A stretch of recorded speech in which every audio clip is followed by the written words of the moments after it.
अस्सलाम वालेकुम। 10th class biology chapter number 17 biotechnology. आज का हमारा टॉपिक है फर्मेंटेशन। इससे पहले हमने पढ़ा बायोटेक्नोलॉजी क्या है, उसकी क्या वैल्यू है, उसका क्या स्कोप है। आज मैं आपको बताऊंगी फर्मेंटेशन क्या है।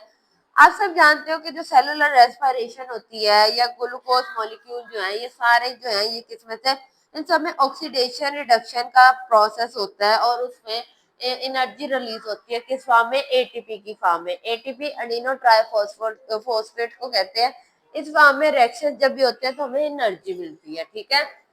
फेर्मेंटेशन एक ऐसा प्रोसेस है जिसमें इनकम्प्लीट ऑक्सीडेशन और रिडक्शन होती है ग्लूकोज की।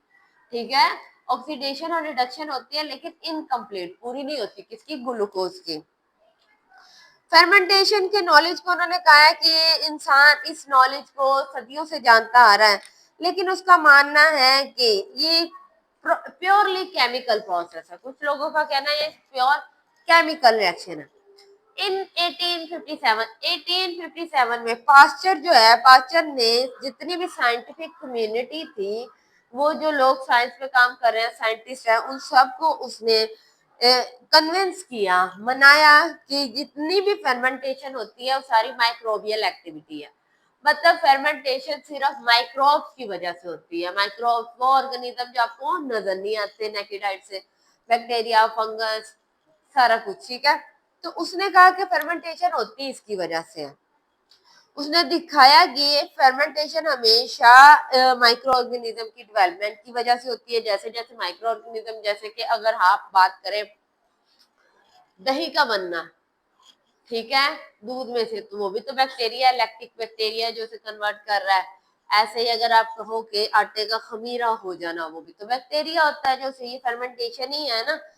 तो वो कहता है ये बैक्टीरिया होता है जो उसे करते हैं। उसका मानना है कि जितनी भी टाइप है फर्मेंटेशन की, हर टाइप में जितना भी काम है वो सारे माइक्रोबियल ग्रुप ही कर रहे हैं। फर्मेंटेशन को क्लासिफाई किया गया उनकी प्रोडक्ट के लिहाज से। इनिशियल स्टेप, जो सबसे पहला स्टेप लिया गया था वो था कार्बोहाइड्रेट की फर्मेंटेशन। सबसे पहले स्टेप में उन्होंने कार्बोहाइड्रेट को अलग किया और उसे जाना एज अ किसके तौर पर? Respiration are identical to those of respiration. The process began with glycolysis. Glycolysis के साथ ये शुरू हुआ ये process carbohydrate. Glycolysis, glyco mean glucose, lysis mean breakdown. Glucose की ब्रेकडाउन होती है जिसमें ग्लूकोज के मॉलिक्यूल, देखो आगे बता रहे हैं कि वो टूट के दो मॉलिक्यूल्स में चेंज हो जाते हैं। किसके? Pyruvic acid. एक कार्बोहाइड्रेट जब होती है तो उसमें एक ग्लूकोज का मॉलिक्यूल होता है, उसमें ग्लाइकोलाइसिस होती है, मतलब ग्लूकोज का मॉलिक्यूल टूटा है, टूटते ही उसने आगे दो बनाया, क्या? पायरुविक एसिड बना दिए। Different organism proceed the function, और फिर और ऑर्गेनिज्म आ जाते हैं, वो इस फंक्शन को प्रोसीड आगे लेके चलते हैं और नतीजे में आपको पायरुविक एसिड ही उसकी कुछ प्रोडक्ट मिलती है, जैसे कि एथेनॉल, लैक्टिक एसिड या कुछ ऑर्गेनिक सब्सटेंस। उनको लगता है ये होता है कार्बोहाइड्रेट में। ठीक है। ग्लूकोज का टूटना, आगे से पायरुविक एसिड बनना और पायरुविक एसिड का अपनी प्रोडक्ट देना। दो टाइप्स बताई है उन्होंने फर्मेंटेशन की, उसको अगर डिस्कस करें तो फर्मेंटेशन उनका है carried out by many type of yeast. Fermentation के लिए बहुत सारी किस्म की यीस्ट इस्तेमाल होती है। यीस्ट आपको पता है माइक्रोब्स है, ये फंगस की ही टाइप है, एक तरह से फंगस की एक टाइप है यीस्ट। तो जितनी भी फर्मेंटेशन होती है वो कहते हैं कि यीस्ट की वजह से होती है, और उस यीस्ट का नाम है स्कैरोमाइसिस सर्विसिया। ठीक है, सैक्रोमाइसिस सर्विसिया। और ये यीस्ट है जो फर्मेंटेशन को कैरेट करती है, फर्मेंटेशन को करवाती है। ये जो प्रोसेस है इज क्वाइट इम्पोर्टेंट, ये प्रोसेस उनका बहुत जरूरी है, ये यूज होता है। इस प्रोसेस के थ्रू वो लोग ब्रेड बनाते हैं, बियर बनाते हैं, वाइन बनाते हैं और स्पिरिट बनाते हैं, डिस्टिलेटेड बनाते हैं। ठीक है। क्या होता है, ये जो आपने सुना होगा वाइन जो है, ये इन्हें बहुत टाइम के लिए बंद कर दिया जाता है ऐसे इन्वायरमेंट में जहाँ पे हवा भी ना हो, ठीक है, ऑक्सीजन ना हो, कुछ भी ना हो, कोई हवा के जरिए भी कोई माइक्रोब ना आ जाए। फिर उसमें बैक्टीरिया होता है, सॉरी ये यीस्ट होती है। यीस्ट क्या करती है, उसकी कंपोजिशन को चेंज कर देती है और चेंज करके वो जो कार्बोहाइड्रेट है उसे तोड़ के, इसमें उन्होंने कार्बोहाइड्रेट नहीं, इसमें उन्होंने पायरुविक एसिड का है। पायरुविक एसिड से दो अल्कोहलिक फर्मेंटेशन बनाने के लिए वाइन के अंदर होता है पायरुविक एसिड। पायरुविक एसिड जब बहुत देर तक वहां रहता है तो यीस्ट उसे तोड़ देती है, तोड़ के क्या करती है, एसिटिक एल्डिहाइड और कार्बन डाइऑक्साइड बनाती है और फिर एथेनॉल उससे बनता है। ठीक है, तो ये है कि अल्कोहलिक फर्मेंटेशन में पायरुविक एसिड ब्रेकडाउन होता है और वो ये प्रोडक्ट देता है।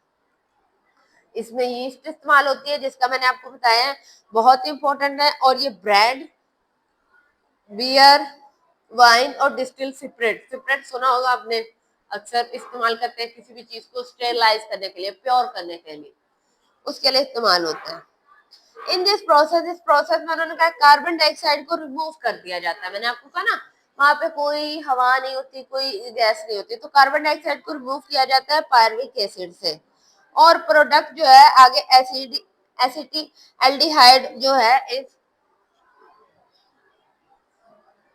परमानेंट। ठीक है सर,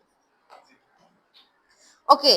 तो अल्कोहलिक फर्मेंटेशन में क्या होता है, कार्बन डाइऑक्साइड रिमूव हो जाती है पायरुविक एसिड से, तो जो प्रोडक्ट बनती है वो एसिटिक एल्डिहाइड बनता है जो कि is then reduce to ethanol, उसमें से एथेनॉल को कम कर दिया जाता है। कार्बन डाइऑक्साइड फर्दर प्रोसीड करती है फर्मेंटेशन में और क्या, ब्रेड को राइज कर देती है। आप देखते हो कि एक आप सिंपल डो बनाते हो, डो को जब आप वो क्या करते हो, कुछ देर बाद देखते हो वो डो फूली हुई होती है। इवन पिज्जा आप देखते हो अंदर से सॉफ्ट सॉफ्ट होता है, ब्रेड ब्रेड भी अंदर से सॉफ्ट सॉफ्ट होता है, थोड़ी देर बाद वो फूल जाता है। ठीक है, केक भी ऐसे ही है, वो भी फूलता है। ये कैसे फूलता है सारा कुछ, ये फर्मेंटेशन होती है। किस वजह से, उसमें से कार्बन डाइऑक्साइड जो है वो प्रोसीड करती है इसमें और ये एसिटिक एल्डिहाइड की वजह से होता है। ठीक है, ये वो प्रोसेस बताया गया। लैक्टिक एसिड की करें, अल्कोहलिक उन्होंने कहा था यीस्ट की वजह से, लैक्टिक एसिड बैक्टीरिया की वजह से होता है। इस प्रोसेस में पायरुविक एसिड जो है कम हो जाता है, is reduce to lactic acid, वो लैक्टिक एसिड को क्या कर देता है, कम कर देता है। ऊपर वाले में हमने क्या किया था, किसको रिड्यूस कर देता है, एथेनॉल को। यहाँ पे वो लैक्टिक एसिड को पायरुविक एसिड, मतलब कि ग्लाइकोलाइसिस मेन हो रही है फर्मेंटेशन में और ग्लाइकोलाइसिस जो है बच्चे वो क्या कर रही है, वो आगे पायरुविक एसिड ही बना रही। अब पायरुविक एसिड फर्दर रिएक्ट करेगी, फर्दर रिएक्शन करेगी तो ही कोई ना कोई प्रोडक्ट हमें देगी। ऊपर पायरुविक एसिड ने हमें क्या दिया, एसिटिक एल्डिहाइड और कार्बन डाइऑक्साइड दी। यहाँ पे पायरुविक एसिड ने लैक्टिक एसिड दिया, तो लैक्टिक एसिड जो है कम हो गया, रिड्यूस हो जाएगा। इट कैरी आउट, ये एक बैक्टीरिया के थ्रू होता है जिसको स्ट्रेप्टोकोकस कहा जाता है।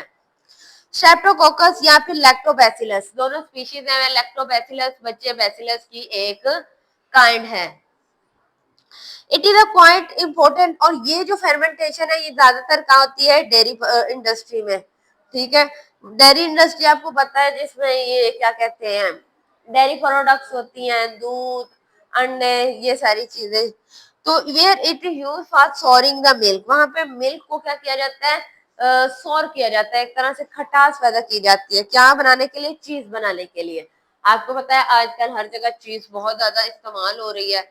वो चीज कैसे बनती है, दूध को क्या कहते हैं, दूध में लेमन ऐड करने से, हम उसमें क्या एसिड ऐड करते हैं, लैक्टिक एसिड ऐड कर देते हैं। लैक्टिक एसिड की वजह से उसकी हालत बदल जाती है, क्या हो जाती है, वो दूध जो है उसमें से चीज निकल आती है। ठीक है, ये हमारा यूज था। फर्मेंटेशन आपको समझाया, ये इनकम्प्लीट रिडक्शन ऑक्सीडेशन है।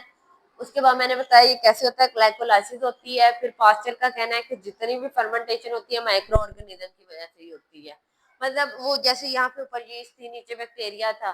फिर आगे दो टाइप्स आपने अल्कोहलिक और लैक्टिक पढ़ी, उसमें आपने ग्लाइकोलाइसिस की, ग्लूकोज को ब्रेक डाउन किया, पायरुविक बनाया, पायरुविक से यहाँ एल्डिहाइड और क्या बन गया, कार्बन डाइऑक्साइड, और दूसरे में लैक्टिक बन गया। ऊपर वाला जो है इसमें वाइन, ब्रेड, बियर, इसकी फॉर्मेशन हुई, और नीचे वाला जो है क्या कहते हैं, लैक्टिक, इसमें क्या हुआ, डेयरी प्रोडक्ट, जैसे कि दूध से चीज का बनना या दूध से दही का बनना, ये सारे रिएक्शन होते हैं। ठीक है, आज के लिए इतना काफी है, कल हम फर्मेंटेशन पढ़ेंगे बायोटेक्नोलॉजी में। शुक्रिया, अल्लाह हाफिज़।